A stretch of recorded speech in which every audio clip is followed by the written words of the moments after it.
నెల్లూరు వైఎస్ఆర్సీపీ యువజన విభాగం మొన్న నిర్వహించిన యువత పోరు కార్యక్రమం విజయవంతమైంది. 1000 మంది యువత నిరుద్యోగులతో నెల్లూరు ఓల్డ్ జడ్పీ కార్యాలయం నుంచి యువజన విభాగం జిల్లా అధ్యక్షులు కార్పొరేటర్ ఊటుకూరు నాగార్జున ఆధ్వర్యంలో ర్యాలీ నిర్వహించారు. యువత పోరు కార్యక్రమానికి హాజరై జెండా ఊపి ర్యాలీని ప్రారంభించారు ఎమ్మెల్సీ పర్వతరెడ్డి చంద్రశేఖర్ రెడ్డి.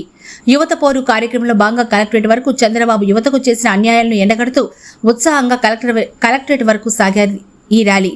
అనంతరం కలెక్టరేట్లో డీఆర్ఓ భాస్కరరావు గారికి యువత సమస్యలపై మెమరాండం అందజేశారు. వైసీపీ జిల్లా యువజన విభాగం అధ్యక్షులు కార్పొరేటర్ ఊటుకూరు నాగార్జున, విద్యార్థి విభాగం జిల్లా అధ్యక్షులు ఆశ్రిత్ రెడ్డి, వైఎస్ఆర్సీపీ యువజన విభాగం రాష్ట్ర అధికార ప్రతినిధి చీదెళ్ల కిషన్.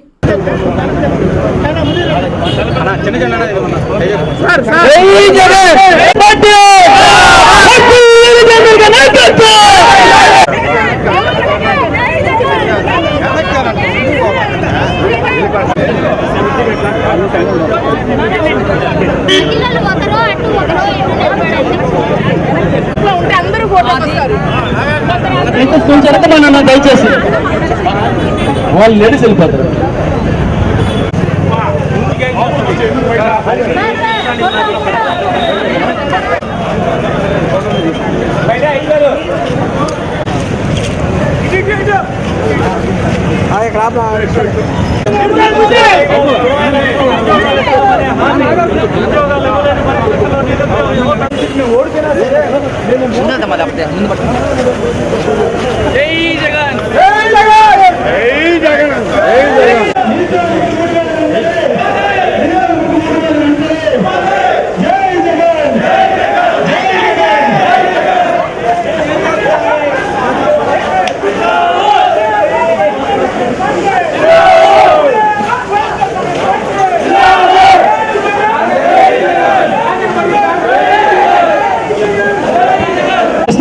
ఐదు వేల నుంచి 10,000 ఇస్తామని చెప్పి నమ్మకాలకి దాదాపు 2,50,000 కుటుంబం నడుముడు పాలు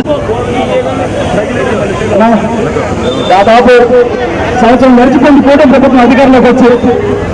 ఈ కూటమి అంటే అది కూటమి ప్రభుత్వం తెలియజేస్తా ఉన్నా. దాదాపు రైతులకి గిట్టుబాటు ధరలాగా పండిన పంటకి సరైన రేట్లు లాగా ఇబ్బంది పడతామంటే విజయవాడలో జబర్దస్త్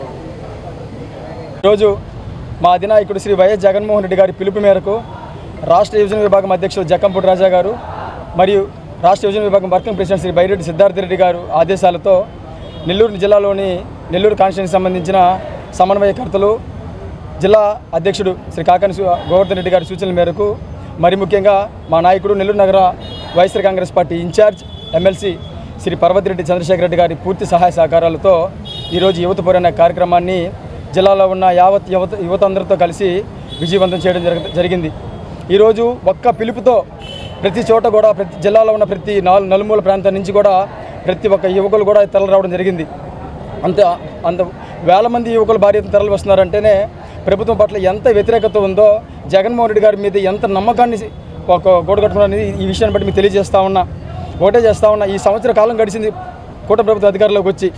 ప్రతిసారి కూడా చంద్రబాబు నాయుడు గారికి ఎలక్షన్లోకి వెళ్ళేటప్పుడు మొదటగా గుర్తించేవాళ్ళు యువకులు అంటే ఆశావాహులు కాబట్టి ఉద్యోగాలు ఇస్తామంటే ఆశపడతారనే ఉద్దేశంతో ప్రతి ఎన్నికల ముందు ఆ మేనిఫెస్టోలో ఆయన లక్షల కొద్ది ఉద్యోగాలు ఇస్తాము, వేల కొద్ది వృత్తి ఇస్తామని చెప్పేసి తెలియజేస్తూ ఉంటాడు. ఎన్నికలు అయిపోయిన వెంటనే ఆ మేనిఫెస్టోని చెత్తకుప్పలో పడేసి ఆయన యువకులకి కావచ్చు, నిరుద్యోగులు కావచ్చు వెన్నుపోటు పొడిచే అలవాట్ల భాగంగానే వెన్నుపోటు పడుస్తూనే ఉంటాడు.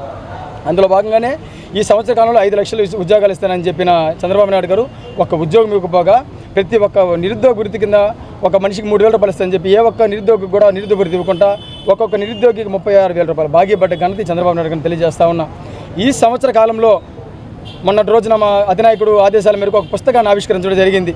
చంద్రబాబు నాయుడు గారి పరిపాలన ఎలా ఉందని తెలియజేస్తూ ఒక పుస్తకాన్ని ఆవిష్కరించడం జరిగింది. అదేగాన రాజకీయంగా చంద్రబాబు నాయుడు గారి జీవితం మొత్తంగా మొదలుపెట్టి పుస్తకాలు కన్నా ముద్రించబడితే దాదాపుగా ప్రతి జిల్లాలో ప్రతి కాన్స్టిట్యున్సీలో ఉన్న ప్రతి ఊర్లో మినీ లైబ్రరీ ఓపెన్ చేయొచ్చు. అబద్ధాల చంద్రన్న మోసాల బాబు అని చెప్పి హెడ్డింగ్ పెట్టి మినీ లైబ్రరీ ఓపెన్ చేసే పరిస్థితులు ఈరోజు చంద్రబాబు నాయుడు గారి రాజకీయ జీవితం అని తెలియజేస్తా ఉన్నా. ఎక్కడ కూడా వాలంటీర్లు నమ్మి ఈయన నమ్మి 5,000 నుంచి 10,000 ఇస్తారని చెప్పి వాలంటీర్లు నమ్మితే వాళ్ళని నట్టేట ముంచాడు. 2,50,000 కుటుంబాలను నడి రోడ్డు పాలు చేసిన ఘనత చంద్రబాబు నాయుడు గారిని తెలియజేస్తా ఉన్నా. 5 లక్షల ఉద్యోగాలు ఇస్తారని చెప్పి యువతను మోసం చేశాడు. గిట్టుబాటు ధర లేకుండా పండిన పంట చేతికి అంటక రైతులు అల్లాడుతూ ఉంటే విజయవాడలో జబర్దస్త్ స్కిట్లు వేసుకుంటూ కాలయాపన చేస్తూ ఉంటే ఈ పెద్ద మనిషి చంద్రబాబు నాయుడు అని తెలియజేస్తూ ఉండా. ఒక పక్క ఆడవాళ్ళ మీద అత్యాచారాలు మానభంగాలు గందరగోళంగా ఇబ్బందులు పడతా ఉంటే దారుణంగా 15-16 మందిని అతి దారుణంగా చంపేస్తే ఈ రోజు దాకా కూడా వాళ్ళ మీద చర్యలు లేకపోగా విశాఖపట్నంలో యోగాంధ్ర అని చెప్పి గిన్నిస్ బుక్ల పేర్ల కోసం తహతహలాడిపోతుంటే ఈ పెద్ద మనిషి చంద్రబాబు నాయుడు తెలియజేస్తా ఉన్నాం. ఇదే విధంగా ప్రతిసారి కూడా చంద్రబాబు నాయుడు మాటలు మోసపోతున్న యువత అందరూ కూడా తెలుసుకున్నారు. జగన్మోహన్ రెడ్డి గారు ఉంటే గతంలో మాకు 1,30,000 స్టాండర్డ్ ఉద్యోగాలు ఒకటేసారి పర్మనెంట్ ఉద్యోగాలు ఇచ్చాడు, 2,50,000 మందికి వృత్తితో కూడిన వాలంటరీ ఉద్యోగాలు ఇచ్చాడు అని చెప్పి జగన్మోహన్ రెడ్డి గారి పరిపాలనని తలుచుకుంటూ మేము జగన్మోహన్ రెడ్డి గారు ఓడిపోలేదు, జగన్మోహన్ రెడ్డి గారు మోసపోయారు, మేమందరం కూడా ప్రజలందరూ కూడా చంద్రబాబు నమ్మి మరొకసారి మోసపోయామని తెలియజేసుకుని ఈరోజు ఏ కార్యక్రమం మా అధిష్టానం నుంచి పిలిపించినా సరే అద్భుతంగా ప్రజల నుంచి స్పందన వస్తుంది సంగతి మీరు చూస్తూ ఉన్నారు. ఇదే విధంగా రాష్ట్ర ప్రభుత్వం వైఖరిగాన మార్చుకోకపోతే ప్రజలకు ఇచ్చిన హామీలను కానీ ప్రజలకు చేసిన వాగ్దానాలను కానీ ఈ చంద్రబాబు నాయుడు గారు కానీ అమలుపరిచే కార్యక్రమం కానీ చేయకపోతే రాబోయే రోజుల్లో యువత తరపున ఖచ్చితంగా ఇంకా పెద్ద ఎత్తున పోరాటాలు చేసి ఈ ప్రభుత్వాన్ని గద్దెదించే కార్యక్రమం కూడా చేపడతామని తెలియజేసుకుంటూ ఈరోజు ఈ కార్యక్రమానికి నెల్లూరు జిల్లా నలుమూల నుంచి వచ్చేసినటువంటి వైఎస్ఆర్ కాంగ్రెస్ పార్టీ కార్యకర్తలకు, నాయకులకు, యువ కాన్స్టిట్యున్సీ యువ ప్రెసిడెంట్లకు, రాష్ట్ర కమిటీ సభ్యులకు, జిల్లా విద్యార్థి విభాగం అధ్యక్షుడు ఆశిత్ రెడ్డికి ఇట్లా ప్రతి ఒక్కరికి పేరున మేము ధన్యవాదాలు తెలియజేసుకుంటూ ఖచ్చితంగా రాబోయే రోజుల్లో మరింత తీవ్రంగా మా పోరాటాలు ఉండబోతుందని తెలియజేస్తా ఉన్నాం.